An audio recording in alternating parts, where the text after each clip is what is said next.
puluhan pendeta dari berbagai negara mengejutkan dunia dengan keputusannya. Mereka masuk Islam setelah menemukan bukti bahwa Yesus bukan Tuhan. Kisah ini mengguncang keyakinan lama dan membuka babak baru dalam pencarian spiritual yang penuh dengan kontroversi dan keberanian. Pagi itu, kota kecil Delft masih diselimuti dengan kabut tipis. Angin musim gugur yang lembut menyapu jalan-jalan yang sepi, dan gereja tua di tengah kota tampaknya muram seperti biasanya. Di dalamnya, Willem duduk di bangku kursi panjang, menatap kosong ke arah mimbar yang selama ini menjadi tempat ia berbicara dengan penuh keyakinan. Namun hari ini hatinya terasa kosong. Pendeta Willem, pria parubaya berusia 40 tahun, telah mengabdi lebih dari 20 tahun di gereja Protestan itu. Rambutnya yang memutih di pelipis, janggutnya yang rapi, dan sorot matanya yang tenang menjadikannya sosok yang disegani. Tapi di balik ketenangan wajahnya itu ada gelombang keraguan yang tidak mampu ia sembunyikan lagi, bahkan dari dirinya sendiri. 2 tahun terakhir, Willem merasakan perubahan drastis. Jumlah jemaat semakin sedikit. Dari yang dulunya memenuhi hampir seluruh bangku gereja, kini hanya tersisa belasan orang yang datang. Bahkan sebagian besar hanya hadir karena tradisi, bukan karena iman yang hidup. Ia mencoba untuk memaklumi, zaman telah berubah, orang semakin sibuk. Tapi bukan itu yang mengusik hatinya.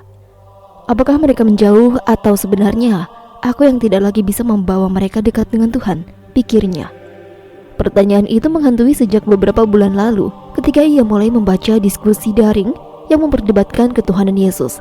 Awalnya, ia membaca dengan emosi, ia marah menuduh penulis tulisan itu sebagai penyebar ajaran yang sesat. Tapi semakin ia membaca, semakin ia merasakan ada sesuatu yang janggal.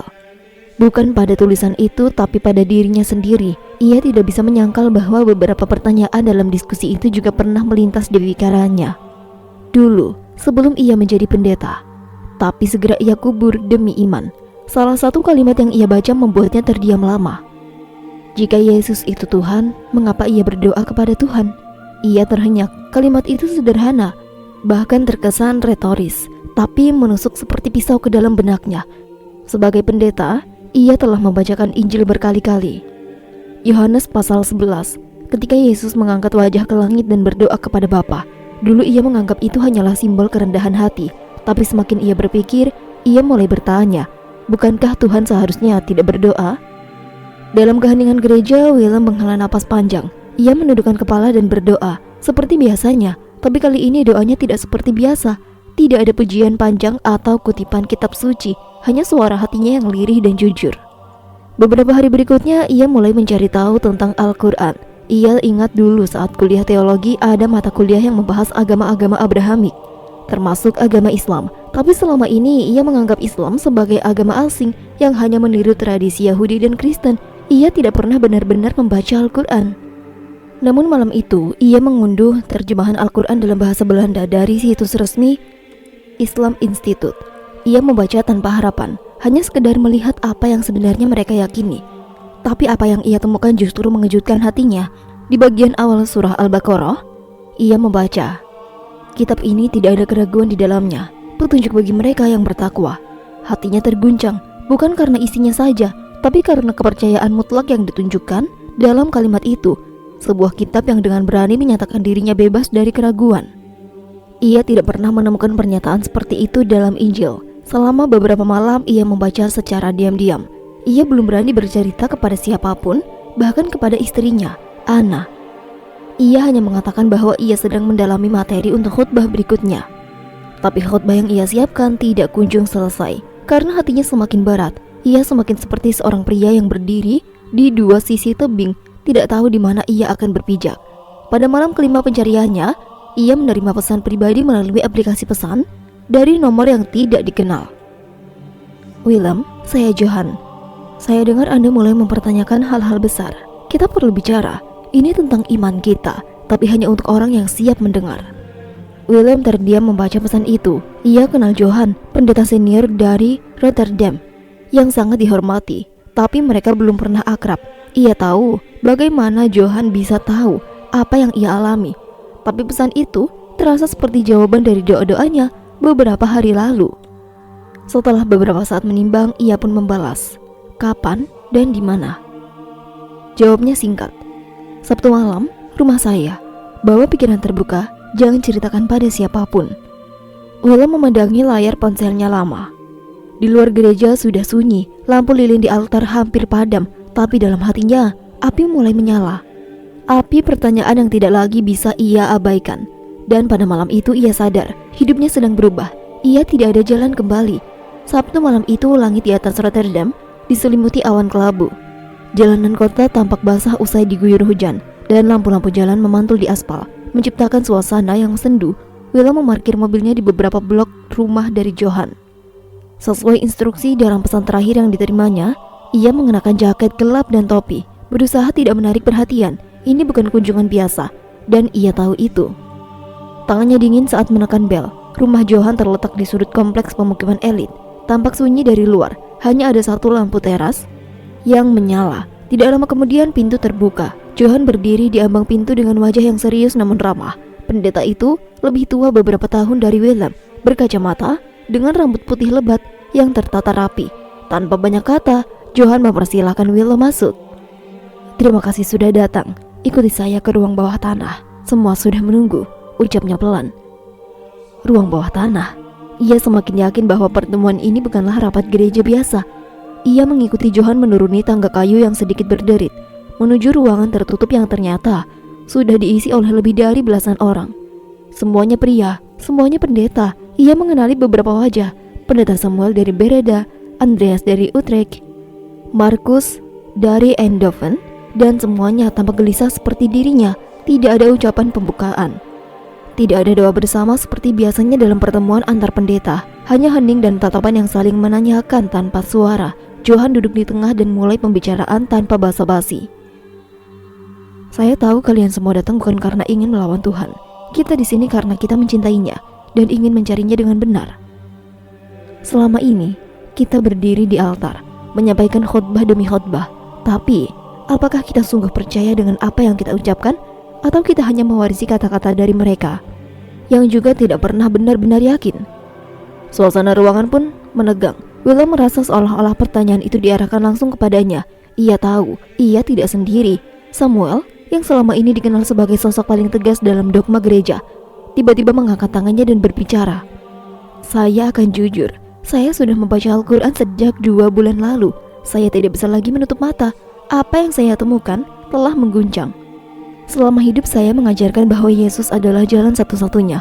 Tapi dalam Al-Quran saya menemukan kejelasan yang tidak pernah saya dapatkan dari kitab yang kita warisi. Ketika saya membaca ayat yang berbunyi, 'Sesungguhnya agama di sisi Allah hanyalah Islam,' saya merasa seolah Tuhan sedang berbicara langsung kepada saya." Seseorang dari pojok ruangan kemudian bergumam, "Itu ayat yang sangat mutlak." Kemudian Samuel menjawab, "Iya, sangat mutlak, dan itu membuat saya mempertanyakan semua yang saya ajarkan selama ini. Jika Allah sendiri telah menyatakan agama-agamanya secara jelas, apakah kita akan terus mengabaikannya demi tradisi dan nama besar gereja?" Willem menatap Samuel, hatinya bergemuruh. Ia ingat malam saat membaca ayat itu, surah Ali Imran, ayat 19. Kalimat itu menghantamnya tanpa ampun, tidak seperti perkataan manusia, tapi seperti hukum yang tidak bisa ditawar. Lalu Johan berdiri dan mengambil alih pembicaraan. Ia membuka folder yang berisi salinan ayat-ayat dari Al-Quran dan beberapa kutipan Injil. Kita telah diajarkan bahwa Yesus berkata dalam Yohanes pasal 14 ayat 6, "Akulah jalan, kebenaran, dan hidup. Tidak ada seorang pun yang datang kepada Bapa kalau tidak melalui aku." Tapi perhatikan, ia tidak pernah berkata, "Akulah Tuhan, sembahlah aku." Yesus berbicara sebagai utusan, sebagai jalan, bukan sebagai tujuan. Hening kembali menyelimuti ruangan. Hanya terdengar suara jam dinding berdetak perlahan. Beberapa pendeta tertunduk, sebagian lainnya menatap kosong ke lantai. Andreas akhirnya bicara dengan suara gemetar. "Jika yang kita yakini selama ini salah, berarti kita telah menyesatkan ratusan, mungkin ribuan orang. Apa yang akan terjadi jika ini benar?" Johan menjawab perlahan, "Kebenaran tidak berubah hanya karena kita menolaknya, dan kesalahan tidak menjadi benar hanya karena diyakini oleh banyak orang." Willem merasa dadanya sesak. Kalimat demi kalimat yang ia dengar malam itu bukan hanya diskusi, tapi pukulan-pukulan lembut yang menggoyahkan keyakinannya. Tapi anehnya, bukan rasa takut yang mendominasi. Justru ada kedamaian baru yang mulai mengisi ruang hampa dalam hatinya. "Lalu apa langkah kita selanjutnya?" tanya seseorang. Johan menatap mereka semua. Kita tidak akan mengambil keputusan terburu-buru. Ini bukan tentang pindah agama. Ini tentang menemukan kebenaran dan menerima dengan tulus. Minggu depan, saya akan mengundang semua orang yang bisa menjawab pertanyaan-pertanyaan kita secara langsung. Imam Ahmad, dia mu'alaf. Dulunya adalah dosen filsafat, sekarang pembimbing mu'alaf di Amsterdam. Ia memahami Kristen dan Islam secara mendalam. Ia tidak akan menghakimi kita. Ia hanya akan menjelaskan, dan sisanya kita sendiri yang menentukan. Pertemuan itu berakhir tanpa keputusan. Namun saat Willem melangkah keluar dari rumah Johan malam itu, hujan sudah berhenti, jalanan masih basah, dan udara dingin menusuk. Tapi langkahnya terasa lebih ringan. Ia tahu perjalanannya baru saja dimulai, dan tidak ada lagi yang bisa mengembalikannya ke titik semula. Pagi hari di Delft biasanya menjadi waktu yang paling tenang bagi Willem. Namun sejak pertemuan di rumah Johan seminggu lalu, ketenangan itu seperti tidak punya tempat lagi dalam hidupnya. Ia bangun setiap hari dengan kepala penuh dengan pertanyaan, lalu menghabiskan waktu berjam-jam membaca, membandingkan ayat demi ayat antara Injil yang selama ini ia junjung dan Al-Quran yang kini terus menggugah logikanya. Pikirannya menjadi medan perang sunyi. Di satu sisi, keyakinan lamanya berteriak menuntut loyalitas. Di sisi lain, fakta-fakta yang ia temukan dalam Al-Quran telah merayap masuk seperti cahaya melalui retakan kecil dalam dinding keyakinannya, dan cahaya itu perlahan tapi pasti menerangi kebenaran yang selama ini terkubur dalam doktrin. Hari itu ia menerima pesan lanjutan dari Johan. Sabtu malam ini Imam Ahmad akan hadir. Datanglah dengan pertanyaanmu yang paling jujur. Rumah Johan kali ini lebih ramai. Tidak ada dekorasi mencolok, tidak ada ornamen keagamaan yang biasanya menghiasi rumah para pendeta. Hanya sekelompok orang yang berkumpul, bukan untuk merayakan iman, tapi untuk mempertanyakan ulang segalanya. Willem memperhatikan wajah-wajah yang hadir. Jumlah mereka kini lebih dari 20 orang, masing-masing dengan kegelisahan yang tidak diucapkan, namun tampak jelas dari sorot mereka. Kemudian seorang pria masuk, disambut hangat oleh Johan. Ia berkulit putih, berkacamata, wajahnya tenang namun berwibawa. Pakaian yang dikenakannya sederhana, kemeja putih, jaket abu-abu, dan celana panjang biasa. Tidak ada sorban, tidak ada penampilan yang mencolok. Pria itu adalah Imam Ahmad. Johan kemudian memperkenalkannya dengan singkat. Ini adalah Imam Ahmad. Sebelum memeluk Islam, beliau adalah dosen filsafat agama di Hamburg. Ia memahami Kristen lebih dalam daripada sebagian besar dari kita. Suasana ruangan berubah tegang, bukan karena kehadiran Ahmad, melainkan karena keseriusan momen itu sendiri. Imam Ahmad duduk di kursi tengah, dikelilingi oleh para pendeta yang selama ini berdiri di beberapa mimbar. Kini duduk sebagai pencari. Ia membuka pembicaraan dengan tenang. Saya datang ke sini untuk tidak mengajak siapapun berpindah keyakinan. Saya datang hanya untuk menjawab pertanyaan sejauh yang saya bisa, dan semua jawaban yang saya berikan tidak berasal dari saya pribadi. Saya akan menunjukkan apa yang Al-Quran katakan dan membiarkan Anda semua sendiri yang menilainya. Willem langsung angkat tangan. Ia tidak ingin membuang waktu. Saya ingin bertanya satu hal yang terus mengganggu. Jika Yesus itu bukan Tuhan, lalu siapa dia menurut Islam? Ahmad tersenyum kecil, seolah sudah sangat akrab dengan pertanyaan itu. Ia menjawab dengan tenang, tanpa berusaha menggurui. Dalam Islam, Isa bin Maryam yang kalian sebut Yesus adalah seorang nabi dan rasul yang sangat mulia. Ia dilahirkan secara ajaib dari seorang wanita suci Maryam tanpa ayah. Tapi keajaiban itu bukan bukti ketuhanan, melainkan bukti kekuasaan Tuhan. Ahmad lalu membuka salinan terjemahan Al-Quran yang ia bawa dan membacakan surah Ali Imran ayat 59. Sesungguhnya perumpamaan Isa di sisi Allah adalah seperti Adam. Dia menciptakan dari tanah, kemudian dia berkata kepadanya, jadilah, maka jadilah ia. Ia menatap para pendeta yang mulai terdiam dalam keheningan yang dalam. Kalau Yesus lahir tanpa ayah dianggap sebagai bukti bahwa ia Tuhan, lalu bagaimana dengan Nabi Adam yang lahir tanpa ayah dan ibu? Bukankah itu lebih ajaib? Tapi tidak satu pun dari kita yang menyembah Adam. Samuel, pendeta senior dari Breda, menunduk, tangannya terkepal, wajahnya tampak berjuang untuk menahan emosi. Ia kemudian membuka suara pelan. Tapi bagaimana dengan mukjizat-mukjizat Yesus? Ia menyembuhkan orang buta, membangkitkan orang mati. Ahmad mengangguk, dan ia menjawab, tapi semua itu dilakukan bukan dengan kekuasaannya sendiri. Dalam surah Al-Maidah ayat 110, Allah berfirman kepada Isa, Dan ingatlah ketika engkau menyembuhkan orang yang buta sejak lahir dan orang yang berpenyakit kusta dengan izinku, dan ketika engkau mengeluarkan orang mati dengan izinku. Ia menekankan dengan lembut, dengan izinku, semuanya atas kehendak Allah, bukan kehendak Isa sendiri. Willem mengangguk perlahan. Itu adalah pertama kalinya ia mendengar penjelasan yang tidak menolak mukjizat Yesus, tapi menempatkannya dalam konteks yang rasional dan spiritual. Imam Ahmad lalu berbicara soal tauhid, tentang bagaimana Islam meyakini Tuhan sebagai zat yang esa, tanpa anak, tanpa sekutu, tanpa wujud jasmani. Allah itu tidak beranak dan tidak diperanakan. Itulah dasar iman Islam. Tuhan tidak menyerupai makhluk. Ia tidak membutuhkan darah untuk mengampuni dosa. Ia mengampuni karena kasihnya, bukan karena ada pengorbanan berdarah.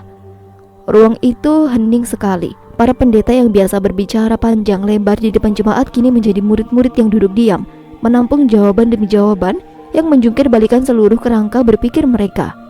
Ahmad menutup dengan satu kalimat yang menusuk hati Willem. Jika Anda menganggap saya sesat karena saya menyembah satu Tuhan tanpa anak, maka tanyakanlah kepada diri Anda, apakah para nabi terdahulu seperti Nuh, Ibrahim, Musa, dan bahkan Isa sendiri menyembah Tuhan yang bertiga? Willem memejamkan mata sejenak. Dalam pikirannya ia melihat dirinya sendiri di altar, berdiri di balik salib dengan jemaat yang menatapnya penuh harap. Ia selama ini berbicara tentang cinta dan keselamatan, tapi mengajarkan konsep yang selama ini semakin ia sendiri tidak mengerti. Dan malam itu, di ruang bawah tanah sederhana itu, arah hidup Willem mulai bergeser. Bukan dengan teriakan atau wahyu, tapi dengan cahaya tenang yang datang dari kejujuran dan kerendahan hati untuk mendengar. Willem terjaga di tengah malam. Dadanya terasa berat, seperti ada sesuatu yang sedang tumbuh dalam dirinya, sesuatu yang ia sendiri belum sepenuhnya pahami. Di samping ranjang, lampu baja menyala redup. Di atas meja kecil tergeletak dua buku, satu Alkitab tua miliknya sejak masa studi teologi, dan satu lagi terjemahan Al-Quran dalam bahasa Belanda yang baru ia unduh 2 minggu lalu. Tangannya bergerak pelan, membuka halaman Al-Quran yang tadi malam ia baca bersama para pendeta lain. Surah Ali Imran ayat 19. Ayat itu terus mengeraung dalam benaknya, seolah mengulang tanpa henti. Sesungguhnya agama di sisi Allah hanyalah Islam. Ia membaca ulang perlahan, dengan suara nyaris tidak terdengar. Satu kalimat, begitu mutlak, begitu tegas, tidak menawarkan pilihan, tidak membuka kemungkinan lain. Sebagai seorang pendeta, ia terbiasa untuk mendengar banyak tafsiran, banyak perbedaan pendapat antar denominasi, bahkan ayat-ayat yang multitafsir. Tapi kalimat itu tidak punya ruang untuk keraguan. Ia menutup kitab dan menatap langit-langit. Kata Islam yang selama ini hanya ia kenal sebagai nama agama lain, kini terdengar berbeda. Bukan sekedar nama tapi makna. Islam berarti berserah diri, menundukkan kehendak kepada Tuhan yang Maha Esa. Bukan kepada simbol, bukan kepada manusia, bukan kepada lembaga agama, tapi hanya kepada Allah. Pagi harinya ia kembali ke gereja. Bangunan itu tampak seperti biasa, tua, tenang, suci. Tapi sekarang ia mulai melihatnya secara berbeda. Salib besar di altar tampak lebih sebagai simbol warisan daripada sesuatu yang hidup. Ia berdiri di depan mimbar, melihat kursi-kursi kosong yang semakin jarang diisi. Saya berbicara selama 20 tahun dari tempat ini. Tapi apakah yang saya sampaikan benar-benar membawa orang kepada Tuhan? Gumamnya pelan. Pikiran itu mengguncangnya. Beberapa hari setelah pertemuan dengan Imam Ahmad, para pendeta kembali saling menghubungi melalui saluran pribadi. Sebagian masih diam, belum berani membuat keputusan. Tapi sebagian mulai terbuka. Samuel yang awalnya sangat tegas dengan keyakinan lamanya kini justru menjadi salah satu yang paling aktif untuk mengkaji Al-Quran. Ia mengirimkan kutipan kepada Willem melalui pesan Surah An-Nisa ayat 171 yang berbunyi, "Sesungguhnya Al-Masih, Isa putra Maryam adalah utusan Allah dan kalimatnya yang disampaikannya kepada Maryam dan roh darinya. Maka berimanlah kamu kepada Allah dan Rasul-Rasulnya, dan janganlah kamu mengatakan Tuhan itu 3. Kata-kata itu menampar keras batin Willem. Janganlah kamu mengatakan Tuhan itu 3. Kalimat itu seperti ditunjukkan langsung kepadanya, kepada seluruh gereja, kepada doktrin Trinitas yang memang sejak kecil ditanamkan padanya, tanpa pernah benar-benar diminta untuk ia pahami. Willem mulai menelusuri sejarah konsili gereja. Ia membaca kembali dokumen-dokumen tua tentang konsili Nisea yang diselenggarakan ratusan tahun setelah wafatnya Yesus, di mana konsep Trinitas akhirnya dibakukan. Ia kaget betapa banyak keputusan teologis ternyata lahir dari perdebatan politik dan filosofi manusia, bukan dari wahyu. Dalam Al-Quran, ia menemukan sesuatu yang lain, bukan hanya penegasan, tapi ketegasan bahwa Tuhan itu Esa, bukan tiga, bukan inkarnasi, bukan metafora. Suatu malam ia membuka Alkitabnya, membuka Injil Yohanes pasal 14, ayat 6, ayat yang selalu ia gunakan dalam khotbah untuk menguatkan ketuhanan Yesus. Ia membaca ayat itu berulang-ulang, dan untuk pertama kalinya ia membaca bukan sebagai pendeta, tapi sebagai seseorang yang mencari. Tiba-tiba ia melihat bahwa ayat itu bukan klaim keilahian, melainkan penegasan tugas. Yesus menunjukkan jalan, bukan mengklaim dirinya sebagai Tuhan. Pikirannya seperti terbuka. Ia melihat bahwa Yesus selalu berdoa kepada Tuhan, menyebutnya sebagai Bapa, bukan menyebut dirinya sebagai Tuhan. Lalu mengapa manusia memaksa mengubah jalur itu menjadi lingkaran? Seolah jalan itu kembali kepada Yesus sendiri. Di tengah malam, ia keluar dari rumah, berjalan menuju taman kota yang sunyi. Duduk di bangku taman, ia memandangi langit. Langit Belanda tidak secerah timur tengah, tapi malam itu bintang-bintang tampak jelas. Willem menatap ke atas dan berbisik, "Ya Tuhan, kalau Engkau benar-benar Maha Esa, dan Engkau yang mengutus Yesus, Musa, Abraham, dan semua nabi, maka tunjukkan aku jalan yang lurus, yang sama seperti jalan para nabimu." Matanya mulai basah. Ia merasa lebih dekat kepada Tuhan daripada ketika ia memimpin misa dengan ratusan jemaat. Tidak ada musik gereja, tidak ada kidung pujian, hanya dia dan langit malam, dan suara hatinya yang paling jujur. Sesuatu mulai berubah dalam dirinya. Ia belum menyebut dirinya sebagai muslim, ia belum mengucapkan syahadat, tapi hatinya sudah tidak berada di tempat yang lama.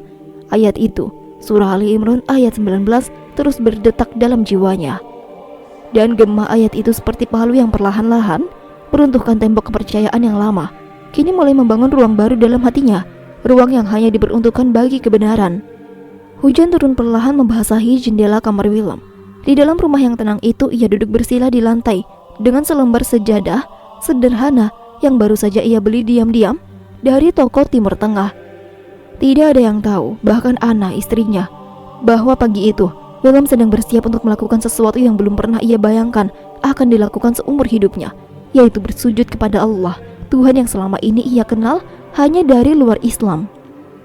Beberapa hari terakhir ia belajar sholat dari video-video di internet. Semuanya diam-diam, dengan layar redup dan suara dikecilkan agar tidak terdengar oleh siapapun. Ia mencatat gerakan-gerakan sholat di buku kecil, menghafal bacaan-bacaan satu persatu. Tidak ada guru, tidak ada pembimbing langsung, hanya dirinya, Al-Quran, dan rasa haus akan kebenaran yang tidak lagi bisa ditunda. Pagi itu sebelum fajar menyingsing, Willem berdiri menghadap arah kiblat yang ia perkirakan berdasarkan aplikasi kompas sederhana. Ia menarik napas panjang, lalu ia mengangkat kedua tangan dan mengucapkan takbir. Kalimat itu asing di lidahnya, tapi terasa menggetarkan jiwa. Saat ia membungkuk dalam ruku dan kemudian turun bersujud untuk pertama kalinya, tubuhnya gemetar. Dahinya menyentuh permukaan sajadah, punggungnya membungkuk sederhana, dan untuk pertama kalinya, Willem merasa kecil di hadapan Tuhan. Bukan karena takut, tapi karena kedekatan yang luar biasa. Dalam sujud itu ia menangis, bukan tangisan kesedihan, melainkan kelegaan yang tidak bisa dijelaskan. Air mata mengalir deras saat ia mengucapkan doa dalam hati, bukan doa dalam bahasa Arab, tapi permohonan yang tulus dari relung jiwanya.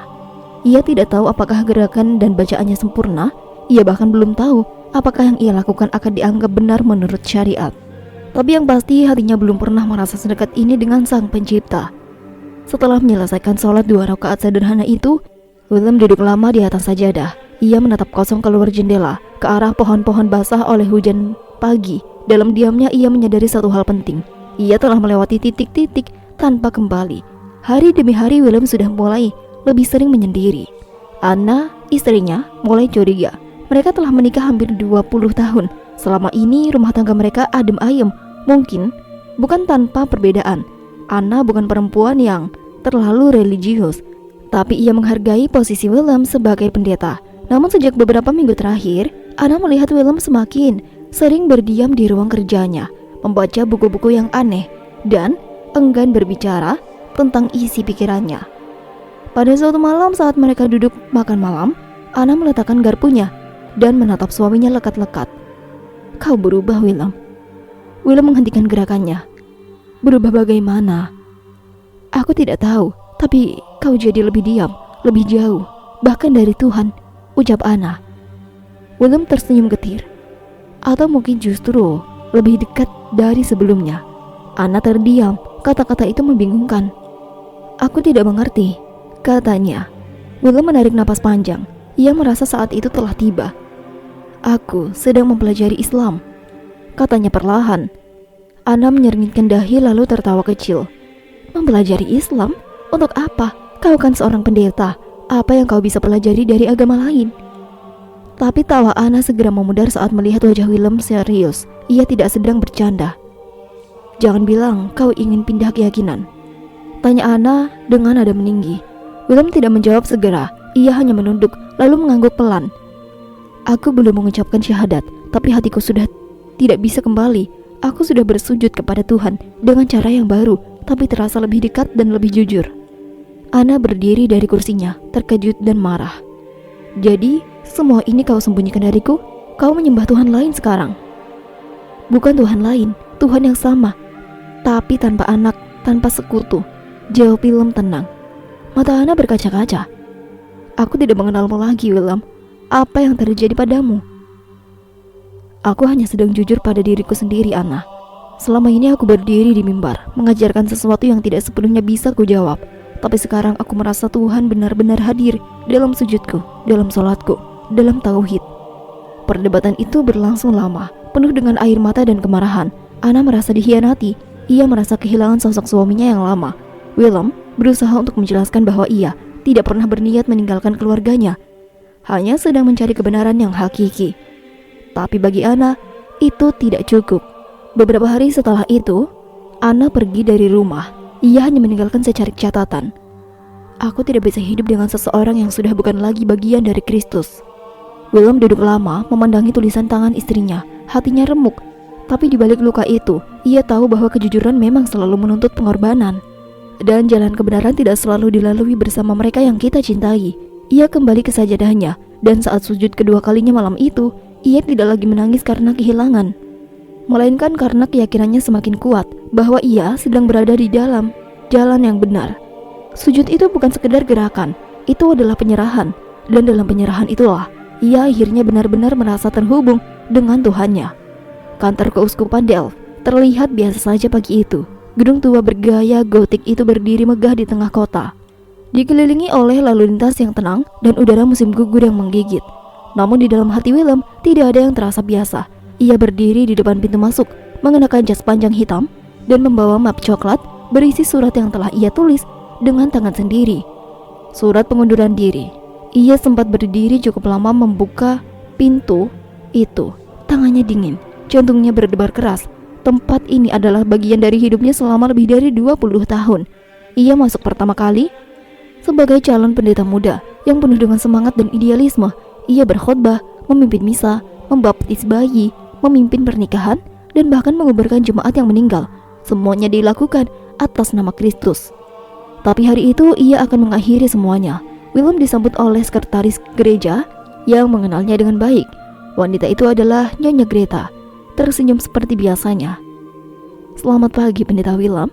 Ada yang bisa saya bantu? William mengangguk pelan. Saya ingin bertemu dengan Uskup Van Loon. Saya sudah buat janji. Greta melihat daftar tamu dan mengangguk. Silahkan duduk. Beliau sedang menyelesaikan rapat. Tidak lama lagi. William duduk di sofa dekat jendela. Ia melihat lukisan Yesus tergantung di dinding, sedang memeluk seekor domba. Dulu lukisan itu memberinya rasa damai. Kini, ia memandangnya dengan mata berbeda. Ia menghormati Yesus lebih dari sebelumnya. Tapi bukan sebagai Tuhan, tapi sebagai seorang nabi yang luar biasa, yang diutus oleh Allah dengan misi kasih dan kebenaran. Tidak lama kemudian pintu ruangan utama terbuka. Uskup Van Loon muncul dengan jubah kebesarannya, mengenakan salib besar di dada. Sosoknya tinggi, penuh wibawa, dan telah memimpin keuskupan itu selama lebih dari 3 dekade. Ia menatap William dengan hangat, namun dengan sorot mata tajam, menyimpan kecurigaan. William kemudian mengikuti langkah uskup masuk ke ruang kerjanya yang luas. Dinding dipenuhi dengan buku-buku teologi, dokumen gereja, dan berbagai penghargaan. Di tengah ruangan, sebuah meja besar dari kayu menjadi pusat aktivitas. Tanpa basa-basi, William duduk dan meletakkan map coklat di atas meja. ia langsung membuka pembicaraan. "Saya datang untuk menyampaikan sesuatu yang sangat penting, Yang Mulia. Saya tidak bisa lagi menjalankan tugas sebagai pendeta. Saya mengundurkan diri. Saya tidak bisa lagi berdiri di mimbar dan menyampaikan sesuatu yang tidak lagi saya yakini sepenuh hati." Keheningan panjang menyelimuti ruangan. Uskup menatap map itu, lalu menatap mata William. "Ini tentang apa yang kudengar dari orang-orangnya. Kau mempelajari Islam?" William mengangguk. "Lebih dari itu, saya telah menemukan kebenaran dalam Islam. Saya tidak membenci gereja. Saya tidak membenci Yesus. Justru saya semakin menghormatinya. Tapi bukan sebagai Tuhan, melainkan sebagai Nabi, seperti yang dijelaskan dalam Al-Quran." Uskup melihat kecewa, namun tidak marah. Ia memijit pelipisnya perlahan, lalu berdiri dan berjalan menuju jendela. "Willem, kau telah melayani gereja ini dengan setia selama lebih dari 20 tahun. Kau membangun hubungan baik dengan para jemaat. Kau dikenal karena khotbahmu yang kuat. Apa yang membuatmu begitu yakin untuk meninggalkan semuanya?" Willem menatap panggung uskup dan membelakangi dirinya. "Karena untuk pertama kalinya, saya merasa mengenal Tuhan secara langsung.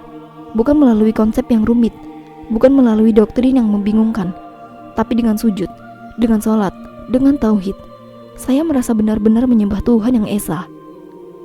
Uskup Van Loon menoleh, wajahnya kini lebih tegas. "Dan kau pikir para nabi sebelum Muhammad tidak menyembah Tuhan yang esa?" "Saya yakin mereka semua menyembah Tuhan yang esa, termasuk Yesus. Tapi umat setelahnya mengubah pesan itu. Islam mengembalikan ajaran tauhid yang murni. Tidak ada perantara, tidak ada trinitas, hanya Allah." Keheningan kembali terjadi. Uskup lalu berjalan ke kursinya dan duduk kembali. Ia mengambil map yang dibawa oleh Willem, membuka surat pengunduran diri itu dan membacanya cepat. "Apakah keputusanmu sudah bulat?" "Iya," jawab Willem mantap. "Apakah kau sadar bahwa ini berarti kau akan dihapus dari daftar pendeta? Bahwa semua gelar dan jabatanmu akan dicabut? Bahwa jemaat akan mengecammu dan keluargamu bisa meninggalkanmu?" "Saya sudah kehilangan istri saya, dan saya mungkin akan kehilangan banyak hal lagi. Tapi saya tidak bisa lagi hidup dalam kebohongan." Uskup menutup map itu dan meletakkannya di meja. Ia menatap Willem dalam-dalam. "Kalau begitu saya menerima pengunduran dirimu, meski dengan hati yang sangat berat." Saat ia berjalan keluar dari kantor itu, langkahnya terasa ringan namun juga berat. Ringan karena akhirnya ia bisa jujur pada dirinya sendiri. Berat karena ia tahu hari itu adalah titik perubahan besar. Tidak akan ada lagi panggilan pendeta Willem, tidak akan ada lagi mimbar, tidak akan ada lagi gereja yang menyebutnya. Namun dibalik semua itu ia merasa bebas. Langit mendung ketika ia keluar dari gedung keuskupan. Angin musim gugur menerpa wajahnya, membawa hawa dingin yang menembus jas. Tapi di balik dinginnya udara Delft pagi itu, hati Willem mulai menghangat. Ia belum tahu kemana langkahnya selanjutnya, tapi ia tahu satu hal, ia tidak lagi sendirian. Ia mengeluarkan ponselnya dan mengirim pesan ke Johan dan memberitahu bahwa ia sudah resmi bukan lagi pendeta. Dan dengan itu, Willem melangkah menuju babak baru dalam hidupnya, bukan lagi sebagai pemuka agama, tapi sebagai seorang hamba yang berserah, bersujud, dan sepenuhnya menyerahkan hidupnya kepada Tuhan yang Maha Esa. Sejak mengundurkan dirinya diumumkan secara resmi oleh Dewan Gereja Keuskupan Delft, hidup Willem berubah drastis. Berita itu menyebar dengan cepat, melampaui batas-batas kota kecil itu dan menggema hingga ke komunitas Kristen di seluruh Belanda. Media lokal mulai berspekulasi dan para jemaat juga mulai bertanya-tanya. Willem merasakan tatapan itu setiap kali ia keluar rumah. Bahkan saat ia hanya membeli roti di toko dekat rumah, pemilik toko yang dulunya ramah kini menyapanya dengan canggung, lalu cepat-cepat menghindar. Di jalan, tetangganya yang biasa mengangguk sopan kini lebih memilih untuk menyeberang sebelum berpapasan dengannya. Tidak ada lagi undangan makan malam dari kolega, tidak ada lagi permintaan doa dari keluarga jemaat. Bahkan mantan asistennya di gereja, Eric, yang dulu hampir seperti anak sendiri baginya, kini memblokir semua kontak dan tidak menjawab pesan singkat dari Willem yang hanya berisi kalimat, "Aku tetap mendoakanmu." Ia merasa terasing di kotanya sendiri, seolah Delft yang dulu menjadi tempat pelayanan dan perjuangannya, kini berubah menjadi ruang sunyi yang penuh dengan penghakiman.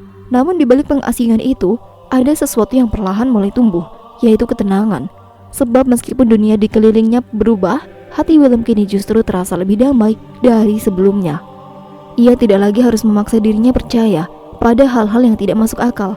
ia tidak lagi perlu berdiri di atas panggung dan mengucapkan kata-kata yang ia sendiri tidak yakin sepenuhnya. Ia tidak lagi harus membenarkan konsep ketuhanan yang rumit dan membingungkan.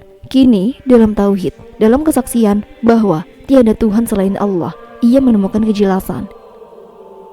1 minggu setelah pengunduran dirinya, Willem menerima pesan dari Johan, singkat tapi penuh makna.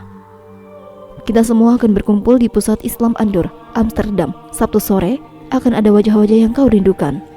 Willem tersenyum. Sudah lama ia tidak melihat Johan secara langsung. Sejak malam pertemuan terakhir, ia juga merindukan Samuel dan beberapa rekan lainnya yang kini telah menapaki jalan yang sama. Mereka semua datang dari latar belakang yang serupa, pelayan gereja, pendeta, pengajar teolog. Dan mereka semua pernah melalui kegelisahan yang kini telah berubah menjadi keyakinan baru. Sabtu itu ia berangkat ke Amsterdam, naik kereta. Selama perjalanan ia merenung. Di dalam tas kecilnya hanya ada Al-Quran, buku catatan, dan sajadah yang mulai usang. Tapi itu cukup, karena yang ia cari bukanlah lagi materi, jabatan, atau pujian manusia. Ia hanya ingin berada di tempat yang membuatnya merasa diterima dan tidak sendirian. Saat tiba di pusat Islam Andor, Willem agak terkejut. Gedung itu sederhana, tidak semegah gereja tua yang biasanya ia kunjungi. Tidak ada kaca patri, tidak ada lonceng, tapi suasananya sangat hangat. Orang-orang masuk dan keluar dengan wajah yang tenang. Ia melihat anak-anak bermain di halaman. Para pria mengenakan pakaian biasa, bukan jubah panjang atau topi tinggi, dan para wanita tersenyum sopan dari balik jilbab mereka. Willem masuk dengan sedikit ragu, tapi segera disambut hangat oleh seorang pria parubaya berwajah Arab. Sesampai di sana, duduklah Johan, Samuel, dan beberapa wajah yang ia kenal dalam pertemuan rahasia dulu. Mereka semuanya berdiri, memeluknya satu persatu. Johan tersenyum lebar, lalu berkata, "Selamat datang di rumah baru kita, Willem." Samuel menepuk bahu Willem. "Kau terlihat jauh lebih damai sekarang," ujarnya. Willem hanya mengangguk. Ia tidak sanggup berkata-kata, tapi mereka semua tahu ia telah menemukan tempat yang tepat. Setelah itu, mereka duduk dalam lingkaran kecil, saling berbagi kisah, dan beberapa dari mereka telah lebih dulu mengucapkan syahadat dan resmi menjadi muslim. Yang lain masih dalam proses belajar, tapi hati mereka sudah condong. Willem kemudian menceritakan bagaimana ia bersujud untuk pertama kalinya, bagaimana ia kehilangan istri, bagaimana ia menghadapi tatapan dingin masyarakat, dan bagaimana, meskipun semua itu menyakitkan, ia tetap merasa tidak ingin kembali ke jalan sebelumnya. Mereka semua mengangguk karena mereka tahu rasanya. Tidak lama kemudian, azan berkumandang dari speaker kecil di sudut ruangan. Bukan teriakan, bukan terompet keras, tapi lantunan suara pelan yang menembus dinding hati. Willem memejamkan mata. Getaran itu menyusup ke dalam dadanya. Ia merasa terpanggil. Saat itu, ia tahu sudah waktunya. Setelah azan selesai, Johan mendekatinya. "Willem, apa kau siap?" Willem mengangguk. "Aku sudah siap." Imam Ahmad yang berada di sana malam itu membimbingnya. Di hadapan para saudara barunya, Willem berdiri dan mengucapkan 2 kalimat syahadat. Seketika hening dan terharu. Willem menangis. Ia menutupi wajahnya dengan kedua tangan, bukan karena takut, bukan karena sedih, tapi karena setelah perjalanan panjang penuh gelisah dan pengorbanan, ia akhirnya tiba di tempat di mana hatinya benar-benar merasa pulang. Dan untuk pertama kalinya ia tidak lagi merasa terasing. Ia telah menemukan komunitas, ia telah menemukan keluarga baru, ia telah menemukan jalan kembali. Bukan ke ruang lamanya, bukan ke gereja tua, tapi ke fitrah yang paling dalam, yaitu menyembah Tuhan yang Maha Esa, tanpa perantara, tanpa keraguan. Di dalam pusat Islam yang sederhana itu, cahaya baru menyala dalam hidupnya. Sebuah cahaya yang tidak lagi berasal dari mimbar tinggi, tapi dari dalam sujud yang sunyi. Malam itu, Willem duduk di pojok ruang masjid kecil pusat Islam Andor. Setelah Isya berjamaah, suasana ruangan mulai sepi. Beberapa jamaah mulai pulang, sementara yang lainnya masih duduk berzikir atau berbincang pelan. Di depannya, segelas teh mint hangat mengepul pelan, sementara udara malam Amsterdam mulai menyusul masuk melalui celah-celah ventilasi. Ia menatap sajadah di depannya. Masih teringat jelas saat pertama kali ia bersujud di rumahnya sendiri dengan penuh keraguan. Kini sujud itu menjadi bagian dari hidupnya. 5 kali sehari, ia menundukkan diri sepenuhnya kepada Tuhan yang Maha Esa. Tidak ada musik gereja, tidak ada lilin, tidak ada patung ataupun simbol, hanya dirinya dan Allah. Malam itu, Willem termenung lebih lama dari biasanya. Banyak hal telah ia lewati dalam waktu yang singkat. Ia kehilangan rumah tangganya, pekerjaannya, dan reputasinya di masyarakat. Tapi dari kehancuran itu, ia justru menemukan fondasi baru untuk berdiri lebih kokoh. Johan menyapanya, duduk di sebelahnya. membawa 2 potong kue khas Maroko dan 1 buku kecil dalam bahasa Belanda. "Aku ingin memberimu ini," kata Johan sambil menyerahkan buku tersebut. Di sampulnya tertulis, "Panduan fikih dasar untuk mu'alaf." Willem tersenyum. "Aku masih merasa seperti anak kecil yang baru saja belajar membaca." "Begitu juga aku. Tapi bukankah ini justru saat-saat yang paling indah? Kita memulai dari awal, bukan dengan beban doktrin, tapi dengan cinta kepada Allah," jawab Johan. Willem mengangguk pelan. Ia teringat pertemuannya yang pertama dengan Al-Quran, bukan sebagai bahan kritik, tapi sebagai sumber petunjuk. Ayat demi ayat, bukan hanya berbicara kepada pikirannya, tapi menyentuh jiwanya.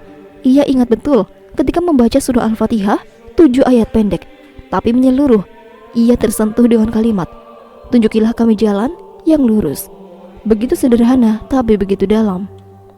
Kau tahu Johan, dulu aku seringkali bermimpi tentang suatu masa di mana semua umat beriman bersatu, tanpa embel-embel agama ataupun denominasi. Mereka hanya menyembah Tuhan karena cinta dan pengabdian, tanpa batas, tanpa simbol yang membingungkan. Dan sekarang aku menyadari bahwa mimpi itu bukanlah utopia, itu nyata. Islam mewujudkan itu. Aku melihat wajah-wajah berbeda di sini, Arab, Turki, Pakistan, Afrika, Belanda, tapi semuanya tunduk pada satu Tuhan, satu arah kiblat, dan satu kitab. Johan tersenyum lalu berkata pelan, "Itulah Islam.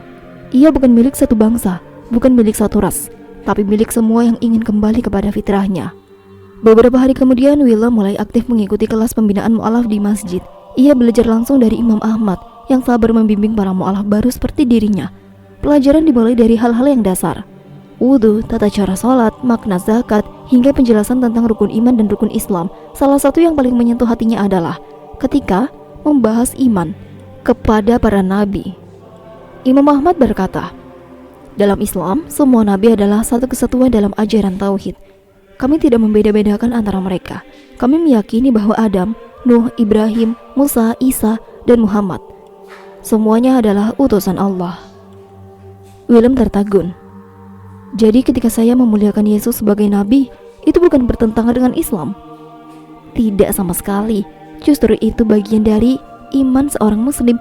Dalam surah Al-Baqarah ayat 285, Allah berfirman bahwa orang-orang beriman berkata, "Kami beriman kepada Allah, kepada para malaikatnya, kitab-kitabnya, dan rasul-rasulnya. Kami tidak membedakan antara satu dengan yang lainnya dari rasul-rasulnya." Mendengar itu, air mata Willem menetes. Ia tidak menyangka bahwa Islam memuliakan Yesus tanpa menyembahnya, bahwa ajaran yang dibawanya tetap dihormati, namun tidak dijadikan pusat ibadah. Ia teringat betapa dulu ia selalu bingung menjelaskan Trinitas kepada jemaat.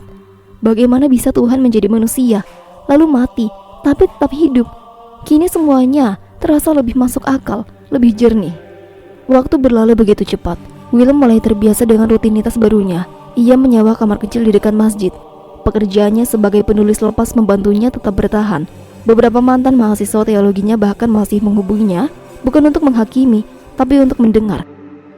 Beberapa dari mereka mulai mempertanyakan hal yang sama dari Willem yang tidak segan membagikan pengalamannya.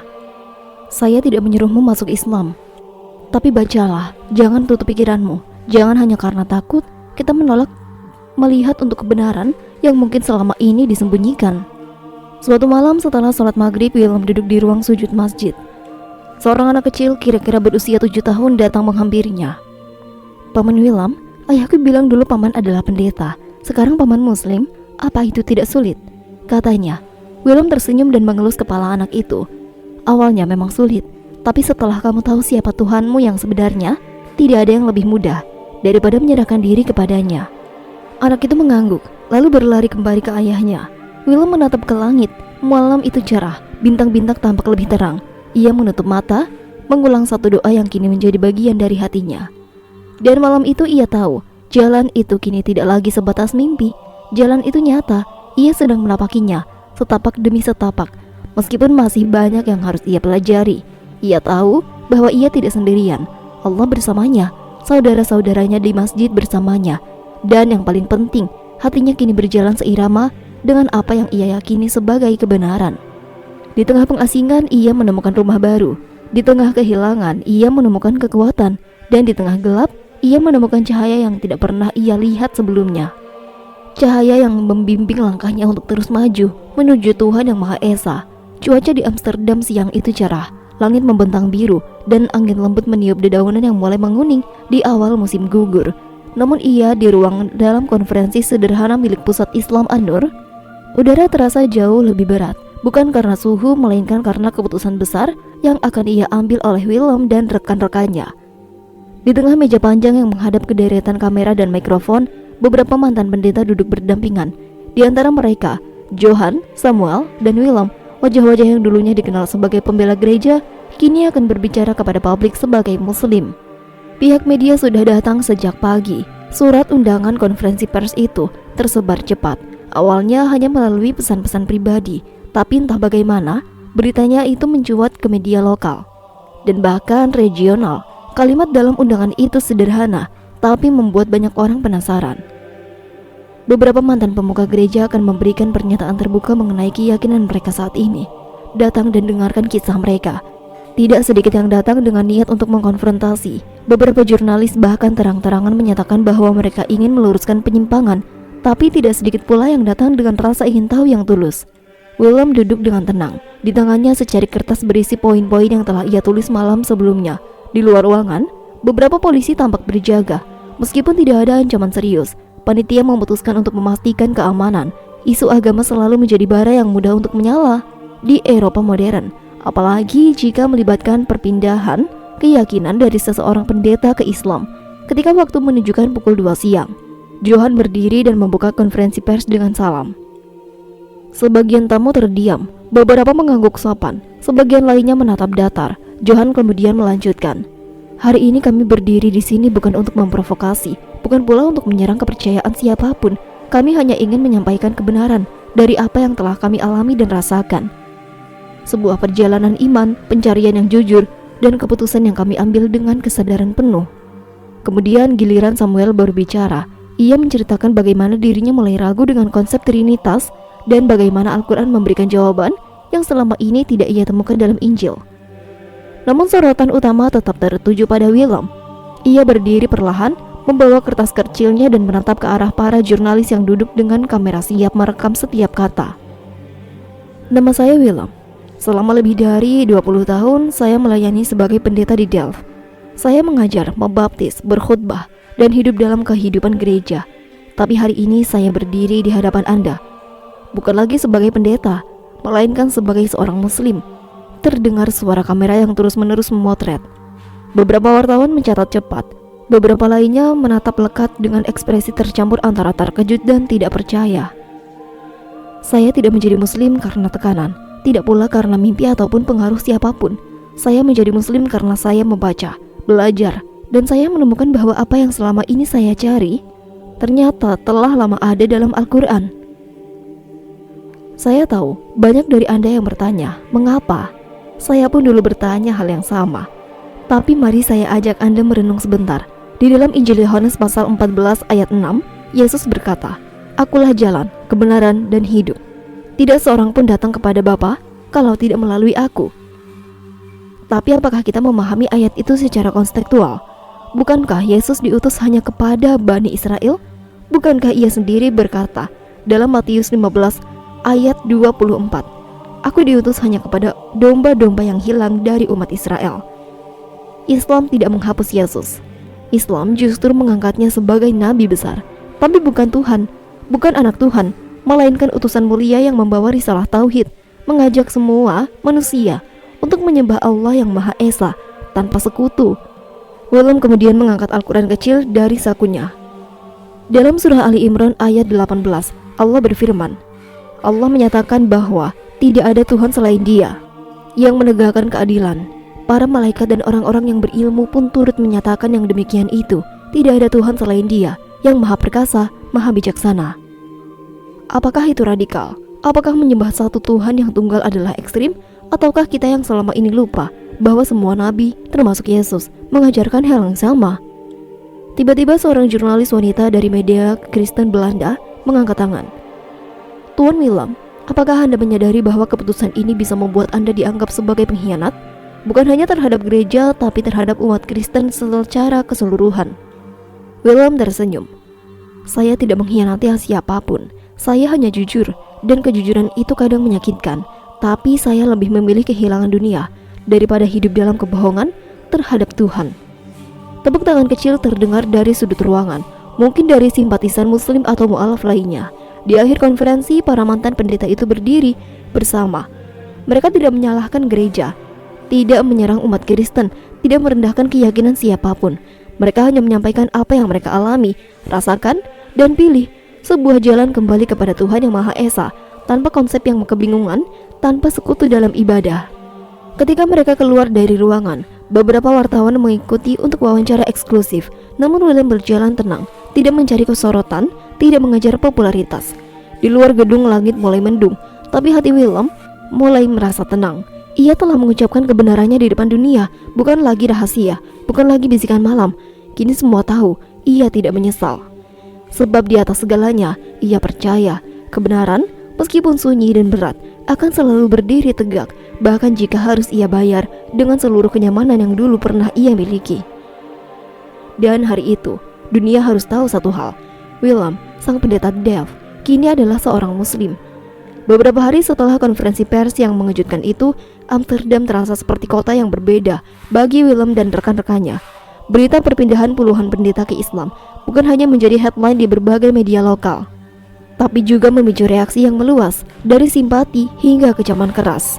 Pagi-pagi sekali, William menerima berbagai pesan di ponselnya. Sebagian besar dari jemaatnya lama mengirim pesan marah, mempertanyakan keimanannya, bahkan mengancam akan memboikot segala bentuk kegiatan yang melibatkannya. Ada pula pesan dari teman-teman teolog yang mengatakan ketidakpercayaan, yang menganggapnya sudah terpengaruh oleh ajaran sesat. Namun tidak sedikit juga yang menyampaikan dukungan penuh, mengagumi keberanian mereka untuk jujur pada hati dan keyakinan. Salah satu pesan datang dari seorang mahasiswa yang menulis, "Pak William, saya tidak paham semua yang Anda yakini sekarang, tapi saya menghormati langkah Anda untuk mencari kebenaran. Terima kasih sudah berani berbicara." Tapi tidak semua bisa menerima dengan mudah. William tahu betul bahwa jalan yang ia pilih akan membawa banyak ujian. Bahkan keluarganya sendiri masih belum bisa menerima. Istrinya, Anna, tetap menolak berkomunikasi setelah perdebatan sengit yang berujung pada kepergiannya dari rumah. Sementara itu, media massa terus membahas kasus ini. Sebagian besar stasiun televisi menyiarkan ulang konferensi pers dengan komentar yang beragam. Ada yang menganggap langkah para pendeta ini sebagai sebuah pengkhianatan terhadap gereja dan umat Kristen. Ada pula yang melihatnya sebagai bukti bahwa dialog antar agama bisa membuka pikiran dan hati. Sejumlah organisasi keagamaan telah mengeluarkan pernyataan resmi. Gereja-gereja utama di Belanda menyatakan keprihatinan atas fenomena yang terjadi, menyerukan agar jemaat tetap teguh dalam iman dan menghindari pengaruh luar yang merusak. Sementara itu, komunitas muslim menyambut baik kedatangan para mu'alaf baru ini. Pusat Islam An-Nur telah menjadi pusat perhatian, menerima kunjungan dari berbagai pihak yang ingin memahami lebih dalam cerita di balik perpindahan iman ini. William dan Johan sering diminta hadir dalam diskusi panel, wawancara radio, dan seminar keagamaan. Mereka berbagi kisah bukan untuk memaksa siapapun mengikuti jalan yang sama, tapi agar masyarakat bisa melihat bahwa pencarian spiritual adalah hak setiap individu. Namun tekanan tidak hanya datang dari luar. Dari dalam diri William sendiri, ada pergolakan batin yang tidak berkesudahan. Ia seringkali merasa rindu akan masa lalu, ketika ia masih berkhotbah di gereja, ketika ia masih berbagai firman di depan jemaat yang penuh dengan harapan. Kadang ia terbangun di tengah malam dengan hati yang gundah. Apakah keputusan ini benar? Apakah ia telah meninggalkan semuanya demi sesuatu yang tidak pasti? Tetapi setiap kali keraguan datang, ia kembali membaca Al-Quran dan merenungkan ajaran tauhid yang menguatkan hatinya. Ia teringat pesan Imam Ahmad bahwa iman adalah perjalanan, bukan tujuan instan, bahwa setiap ujian adalah bagian dari proses pendewasaan spiritual. Hari-hari berlalu dan William mulai membangun kembali kehidupannya di komunitas muslim. Ia aktif membantu mengorganisir kegiatan sosial, mengisi ceramah ringan, dan menjadi jembatan dialog antar agama di kota itu. Suatu sore saat pertemuan mingguan di Pusat Islam An-Nur, seorang pemuda Belanda dengan latar belakang Kristen mengajukan pertanyaan yang membuat William terdiam sejenak. "Apa yang membuat Anda yakin bahwa Islam adalah kebenaran yang hakiki? Bukankah Anda juga manusia biasa yang bisa salah?" William tersenyum dan menjawab dengan tulus, "Pertanyaan itu sangat penting. Kebenaran bukan sesuatu yang tiba-tiba kita dapatkan tanpa perjuangan. Aku pernah salah, aku pernah ragu, tapi aku memilih untuk terus mencari, membaca, dan merasakannya sendiri. Kebenaran itu datang dari hati yang bersih dan pikiran yang terbuka. Kendati perjuangan ini melelahkan, Willem mulai merasakan damai yang belum pernah ia rasakan sebelumnya. Ia belajar untuk melepaskan masa lalu, menerima konsekuensi pilihannya, dan melihat masa depan dengan harapan yang baru. Langit Amsterdam di luar jendela kembali gelap, namun dalam hatinya cahaya iman terus menyala terang, menuntun langkahnya yang melewati jalan terjal yang penuh dengan tantangan. Dan perjalanan ini baru saja dimulai. Hari-hari berlalu dengan cepat di Amsterdam. Kehidupan Willem kini telah berubah total, tidak lagi menjadi seorang pendeta yang disegani di gereja, melainkan seorang muslim yang mencoba untuk membangun kembali segala sesuatu dari nol, meskipun menghadapi banyak ujian.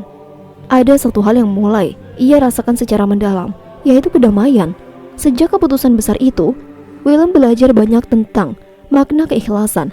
Ia mengerti bahwa iman bukan sekedar serangkaian ritual atau simbol-simbol keagamaan, tapi sebuah perjalanan hati yang membutuhkan kesungguhan tanpa pamrih. Ia merasakan bagaimana setiap sujud dalam sholat, setiap doa yang dipanjatkan di tengah malam menghapus beban yang selama ini menghimpitnya. Namun bukan berarti perjalanan ini mudah. Di dalam dirinya masih ada pergulatan batin yang kadang muncul tanpa diundang. Rindu akan masa lalu yang dulu pernah nyaman, perasaan kehilangan akan keluarga, dan keraguan yang sesekali datang seperti bayangan gelap. Semua itu ia hadapi dengan keikhlasan yang tulus dan terus diasah. Suatu sore, di sebuah teman dekat di pusat kota, Willem duduk menyendiri sambil membuka Al-Quran yang selalu dibawanya. Ia membaca ayat-ayat tentang kesabaran dan pengharapan, dan hatinya terasa tenang. Dalam ayat itu tertulis bahwa Allah bersama orang-orang yang sabar dan bertakwa, memberikan kekuatan saat manusia merasa lemah dan tidak berdaya.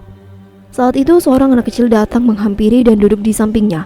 Anak kecil itu putra salah satu tetangga muslim yang seringkali ia temui di masjid. Dengan polos anak itu bertanya, "Pak Willem, kenapa?" Pak Willem sekarang selalu tersenyum dan tampak bahagia. Willem kemudian menjawab, "Karena aku belajar menerima semuanya dengan hati yang tulus. Bahagia itu bukan karena tidak punya masalah, tapi karena kita punya cara untuk menghadapinya." Anak kecil itu mengangguk, kemudian ia berlari kembali ke rumahnya.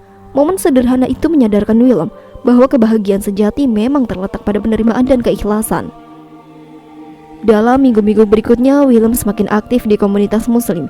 Ia mulai membantu dalam kegiatan dakwah dan sosial. Ia berbagi cerita tentang perjalanan spiritualnya di depan kelompok-kelompok diskusi, dengan harapan kisahnya bisa membuka pintu hati orang lain untuk mencari kebenaran tanpa prasangka. Namun tidak semua orang mudah menerima ceritanya. Beberapa orang Kristen yang dulu mengenalnya masih menganggapnya sebagai hilang akal dan menganggap keputusannya sebagai pengkhianatan. Bahkan ada yang secara terbuka mengolok-oloknya dan menganggapnya sebagai bahan tertawaan. Tapi Willem sudah belajar untuk tidak terpancing. Ia percaya bahwa setiap orang memiliki jalannya masing-masing, dan tugasnya bukan menghakimi, melainkan menjadi contoh bahwa hidup dengan keikhlasan dan ketulusan bisa membawa kedamaian sejati. Suatu malam, saat pertemuan rutin di masjid, Imam Ahmad mengajak Willem berbincang. "Pak Willem, saya lihat perubahan besar pada dirimu. Bagaimana perasaanmu sekarang?" Willem kemudian menjawab dengan suara tenang, "Saya merasakan kedamaian yang selama ini saya cari.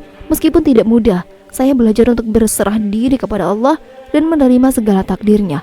Ini bukan tentang meninggalkan yang lama, tapi menemukan yang benar-benar hakiki." Imam Ahmad tersenyum. Itulah hakikat iman. Iman yang datang dari hati, bukan hanya dari kata-kata. Kamu sudah melewati ujian berat, dan sekarang saatnya untuk terus memperkuat keikhlasan itu. Kedamaian yang dirasakan oleh Willem bukan hanya tentang dirinya sendiri. Ia mulai merasakan ketertarikan yang kuat dengan komunitas baru ini, sebuah keluarga spiritual yang telah menerima dan mendukungnya tanpa syarat. Di sini, ia belajar arti persaudaraan sejati yang melampaui perbedaan masa lalu dan perbedaan keyakinan. Dengan segala yang telah dilewati, Willem menyadari bahwa perjalanan mencari kebenaran dan kedamaian bukanlah sebuah garis lurus. Ada liku, rintangan, dan bahkan keikhlasan. Namun, ia yakin bahwa dengan keikhlasan dan keteguhan hati, setiap tantangan bisa dilalui.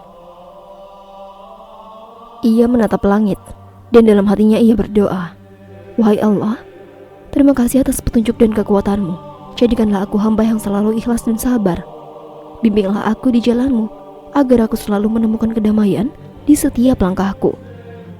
Dalam perjalanan ini, meskipun penuh dengan tantangan, kini terasa lebih ringan, karena ia tahu di balik segala ujian, Allah selalu hadir, membimbing, menguatkan, dan memberikan harapan.